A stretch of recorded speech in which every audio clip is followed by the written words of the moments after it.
పల్నాడు జిల్లా పెదకూరుపాలెంలో సుపరిపాలన తొలి అడుగు కార్యక్రమం నిర్వహించారు. గడప గడపకు వెళ్లి కరపత్రాలు పంపిణీ చేశారు ఎమ్మెల్యే భాష్యం ప్రవీణ్ కుమార్. ప్రభుత్వ పథకాలను వివరించారు. ఇక ప్రజలతో మమేకమై గత ప్రభుత్వం కంటే మెరుగ్గా పరిపాలన సాగిస్తున్నామని అన్నారు. ఇక ఈ కార్యక్రమంలో టీడీపీ నాయకులు కార్యకర్తలు పాల్గొన్నారు.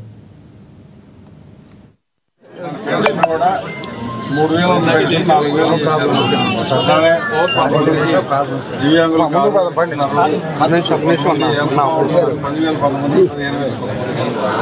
అట్లానే యువత ఉద్యోగాలు డిఎస్సి మెగా డిఎస్సి పెట్టారు. రాబోయే రోజుల్లో ఉద్యోగాలు వస్తాయి. ఇంకా మహిళలకు ఉచిత బస్సు ప్రయాణం అనేది అక్కడ